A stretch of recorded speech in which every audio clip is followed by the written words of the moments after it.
મિત્રો, તમારા ઘરે પણ વધેલા થેપલા પડી રહે છે અને પછી કોઈ ખાવા તૈયાર નથી થતું? તો આજે હું તમને બતાવીશ એવી જબરદસ્ત રેસીપી કે વધેલા થેપલા બની જશે એકદમ ચીઝી, ક્રિસ્પી અને ટેસ્ટી મેક્સિકન સ્ટાઇલ ક્વાસાડીલા. અને સૌથી ખાસ વાત, આ રેસીપી માટે કોઈ ખાસ તૈયારીની જરૂર નથી.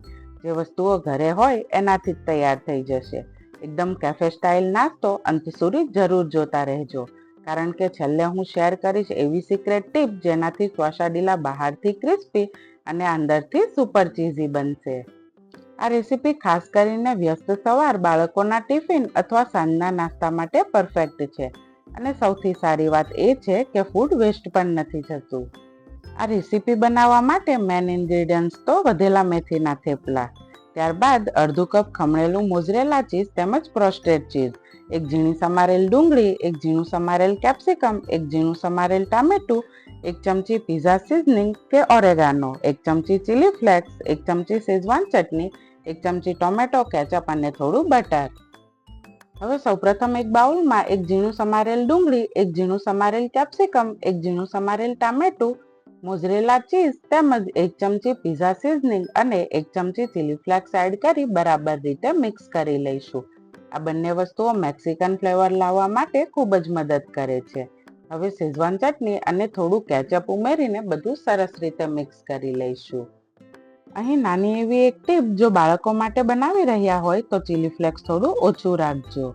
ગુજરાતી થેપલાને મેક્સિકન ટ્વિસ્ટ આપવા માટે સૌપ્રથમ થેપલા પર થોડું બટર સ્પ્રેડ કરી દઈશું. ત્યારબાદ 2 ચમચી તૈયાર કરેલું સ્ટફિંગ એડ કરી રોસ્ટેડ ચીઝ ખમણી લઈશું. આ બીજી ચીઝની લેયર જ ક્વાસાડીલાને સુપર ચીઝી બનાવશે. આ ચીઝ ગળશે ત્યારે અંદરથી સ્ટફિંગને સરસ રીતે બાઇન્ડિંગ કરશે. હવે થેપલાને પેક કરી એક પેનમાં બટર લગાવી દઈશું અને ધીમા તાપે 2 થી 3 મિનિટ સુધી શેકીશું, જેથી ચીઝ અંદરથી સારી રીતે મેલ્ટ થઈ જાય. જ્યારે એક બાજુથી ક્વાસાડીલા સારી રીતે ક્રિસ્પી થઈ જાય ત્યારે બીજી બાજુ તેને કાળજીપૂર્વક પલટાવી દઈશું. જુઓ મિત્રો, કેવી સરસ ગોલ્ડન ક્રિસ્પી લેયર તૈયાર થઈ રહી છે. ફરીથી થોડું બટર લગાવી બીજી બાજુ પણ સરસ શેકી લઈશું. હવે આવે છે આજની સૌથી મહત્વની સિક્રેટ ટિપ્સ. ક્વાસાડીલા શેકતી વખતે ગેસ હંમેશા મીડિયમ ગેસની ફ્લેમ પર જ રાખવો. જો ગેસ વધારે હશે તો બહારથી થેપલા બળી જશે અને અંદરનું ચીઝ મેલ્ટ પણ નહીં થાય. આ એક નાની ટીપ આખો સ્વાદ બદલી નાખે છે. જુઓ મિત્રો, કેટલી સુંદર ગોલ્ડન બ્રાઉન, ક્રિસ્પી અને ચીઝથી ભરપૂર ક્વાસાડીલા તૈયાર થઈ ગયું છે. જ્યારે આપણે તેને કટ કરીએ છીએ ત્યારે અંદરથી મેલ્ટેડ ચીઝ અને રંગબેરંગી સ્ટફિંગ દેખાઈ રહ્યું છે. સાચે જ એકદમ કેફે સ્ટાઇલ લુક આવી રહ્યો છે. જો તમારા બાળકો પણ થેપલા ખાવામાં નખરા કરતા હોય તો આ રેસીપી જરૂરથી ટ્રાય કરજો. એ થેપલા નવા સ્વરૂપમાં એટલા ટેસ્ટી બની જાય છે કે બધાને વારંવાર માંગવાની ઈચ્છા થાય છે.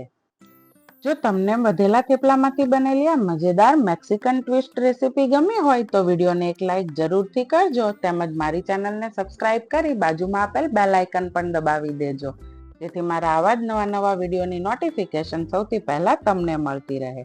તેમજ કોમેન્ટમાં પણ જરૂરથી જણાવજો તમે આ રેસીપી ક્યારે ટ્રાય કરવાના છો. અને જો તમને આવી જ ક્રિએટિવ ગુજરાતી રેસીપી ગમતી હોય તો સ્ક્રીન પર દેખાતી અમારી બીજી નાસ્તાની રેસીપી પણ જરૂરથી જુઓ. ત્યાં મળીશું નવી ટેસ્ટી રેસીપી સાથે.